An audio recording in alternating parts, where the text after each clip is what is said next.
أعوذ بالله من الشيطان الرجيم. بسم الله الرحمن الرحيم. وإذا سألك عبادي عني فإني قريب أجيب دعوة الداع إذا دعان فَلْيَسْتَجِيبُوا لِي وَلْيُؤْمِنُوا بِي لَعَلَّهُمْ يَرْشُدُونَ. صدق اللہ العظیم. رب اشرح لي صدری ویسر لي امری واحلل عقدۃ من لسانی یفقہوا قولی. آمین یا رب العالمین. آج کے درس میں ہم انشاءاللہ سورہ بقرہ کی آیت نمبر 186 اس کی تجویدی نکات پہ اور اس کے پیغام پہ غور کریں گے انشاءاللہ. سورہ بقرہ کی کل آیات کتنی ہیں جی؟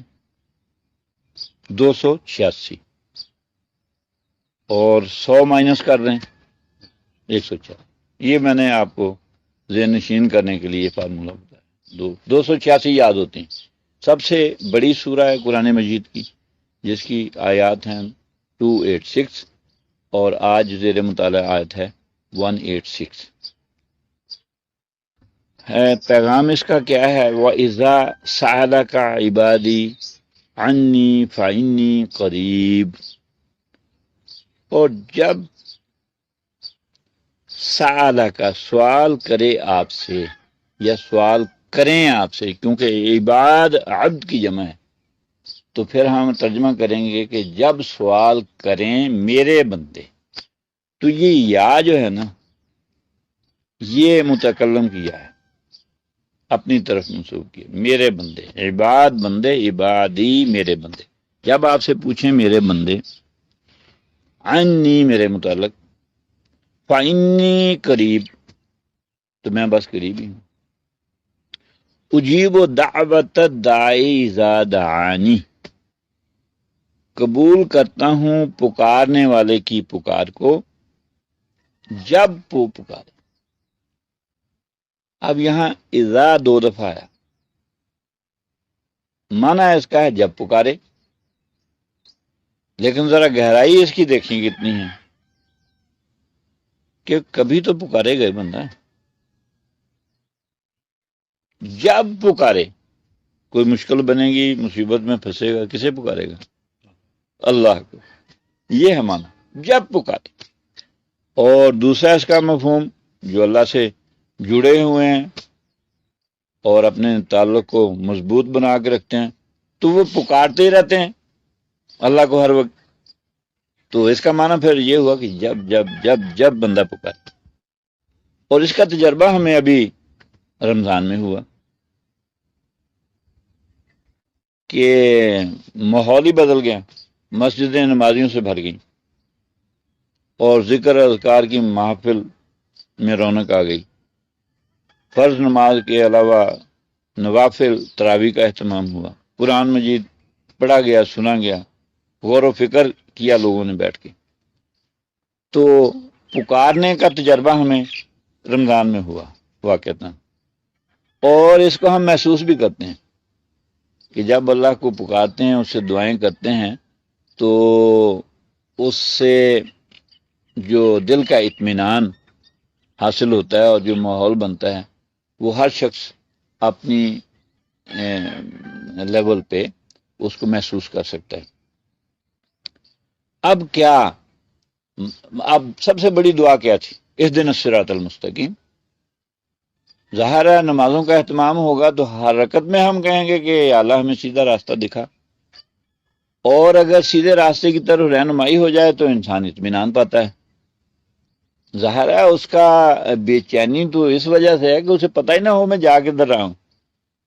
اگر وہ اپنا راستہ پکڑ لے اور صحیح راہ پہ گامزن ہو جائے تو پھر پریشانی دور ہو جائے گی. یہی وجہ تھی کہ رمضان کا ماحول ہی کچھ اور ہوتا ہے، ہر بندہ خوش فرح نظر آتا ہے.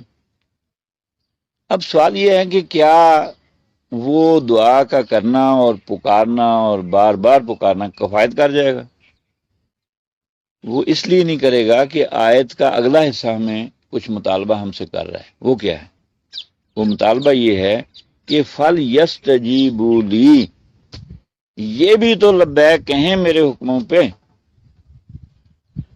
جو پکار رہے ہیں انہیں یہ بھی تو بتائیں کہ یہ بھی میرے حکموں کو میرا جواب دیں، رسپونڈ کریں مجھے، وَيُؤْمِنُوا بِي، اور مجھ پہ بھروسہ کریں، ایمان لائیں۔ یہ بھروسہ کرنا اور حکموں کو ماننا کیا اللہ کی شانوں سے بلند ہو جائے گی؟ وہ تو پہلے سے ہی بلند ہے، بڑی عرفہ شانوں والا ہے، اور نہ اس کو پکارنے سے اس کی شان میں کوئی کمی نہیں آتی۔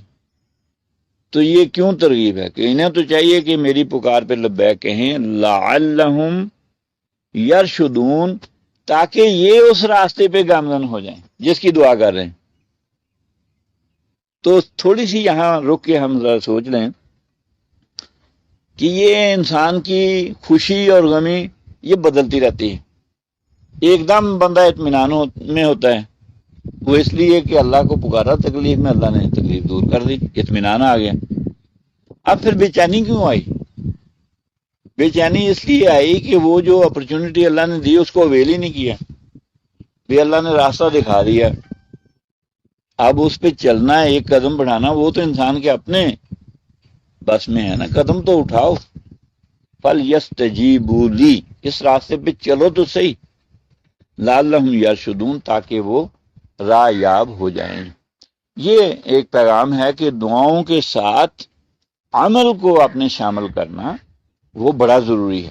اس میں دیکھیں الف اذا کا الف ہے اور آواز کو لمبا کرنے کے لیے یہ حرف مدہ ہے، اور اس سے آگے سآلہ کا سین کے بعد جو الف پہ زبر ہے وہ الف نہیں ہے، وہ حمزہ بن گیا، اسی لیے ہم نے اس کو پڑھا سآلہ کا۔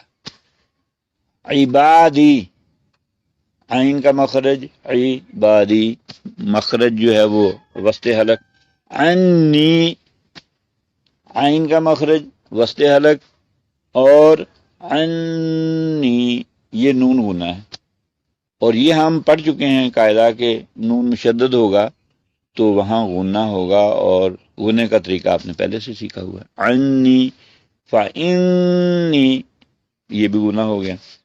قریب، اس حرف میں دو چیزیں ہیں جو ہم نے پڑھی ہیں، قاف موٹا ہے، قو، کاف زبر قو، اگر وہ ڈنڈے والا کاف ہوتا تو پھر کا ہوتا، کاف زبر کا، تو یہ ہے قریب۔ با پہ کیا ہے؟ کلکلا، قریب، دو حرف پہلے سیکھے تھے، یہ تیسرا ہو گیا، ہم نے پہلے کلکلا کیا آیات میں، تو با بھی جب ساکن ہو تو اس پہ کلکلا ہوگا۔ اب ٹیکسٹ میں آپ دیکھیں یہ ہے فإنی قریب، اگر ہم یہاں رکے نہیں تو پھر ہم پڑھ جائیں گے فإنی قریب اجیب دعوت الداعی اذا دعان، پھر دونوں پیشیں پڑھی جائیں گی، لیکن چونکہ وقف ہے کر سکتے ہیں یہاں وقت، تو پھر پڑھا گیا انی قریب۔ وقف کا قاعدہ یہ ہے کہ دو زبریں دو پیشیں دو زیریں ہوں تو گر جاتی ہیں، زبروں کا کچھ اور معاملہ ہے، وہ پھر بات کریں گے۔ یہاں دو پیش ہیں تو یہ دونوں کی دونوں گر گئی، فقریب، فإنی قریب اجیب دعوت الداعی، یہ دو عینیں ہو گئیں، دعوت الداعی، عین زیر عی، اذا دعانی، یہ عین کا مخرج اس کی بڑی پریکٹس ہے، دعانی۔ فَلْيَسْتَجِيبُوا لِي وَلْيُؤْمِنُوا بِي لَعَلَّهُمْ يَرْشُدُونَ۔